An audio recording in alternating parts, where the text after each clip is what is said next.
As part of CS 631 project, we did data analysis of climate data of United States using Spark, and we gave user the option to select the location and the month, and this location is the different states in the United States, and we are giving all the months.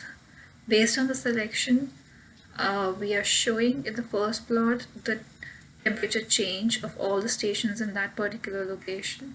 So in this case, South Carolina is chosen as the location. So in South Carolina, these are the available stations, and for each station, this is the clickable pointer. When we click on this pointer, we get a plot. This is a time series plot, which is plotting average, maximum, and minimum temperatures over the 10 years.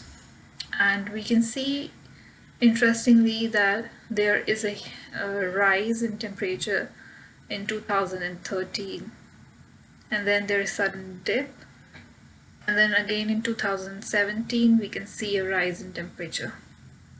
So the name of the station is Sumter, which is shown here, and we can see the same details for some other station.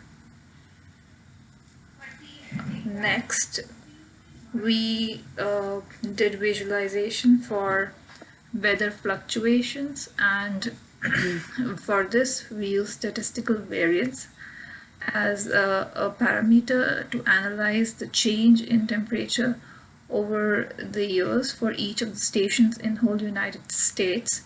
And we found that for the temperature variance, the southeastern parts of the United States do not have much variance. However, the central region, which is shown in white, are the areas where there is a large fluctuation. Coming on to the maximum temperature, we can see that there is much larger fluctuations in the central area as compared to the other areas. Similarly, for the minimum temperature, however, the fluctuations in the minimum temperature is not as much as in the maximum temperature. The third visualization that we did was of heat map. So heat map helps us to visualize any variable with respect to two other variables and how is it dependent on them. So here we have taken average month, and other variables such as maximum temperature, minimum temperature, and wind speed can be selected.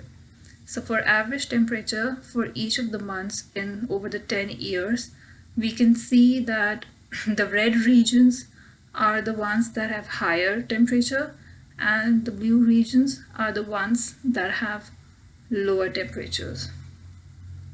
So for months of June, July, and August, it's summertime, so this region is represented with red, and for Jan, Feb, and December, because it's winter time, so it is represented with blue.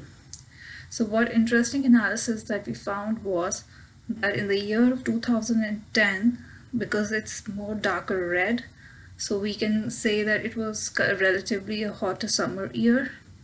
And similarly, if we see 2010, we can see it's darker here, so the winters were relatively colder than the other years.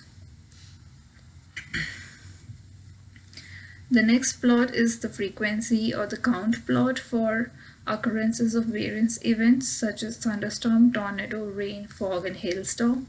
So this gives us the count of these events in a particular year, and this has been plotted for all the years.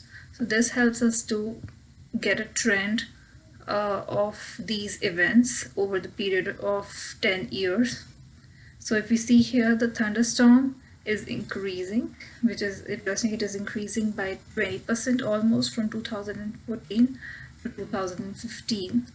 The next, if we see tornado, it is decreasing, and as thunderstorm and rain are kind of correlated, we can see that rain is also increasing. Similarly for fog and hailstorm. So the last visualization that we did is based on thunder region-wise in whole United States. So basically, this can be used for different variables again to find out the occurrences of different events in each of the regions in United States. So here, this particular plot shows the thunderstorm occurrence, and we can see that there is higher occurrence in the southern eastern parts of United States, which are represented by dark red, and there is less occurrences in the western part of the United States. Thank you.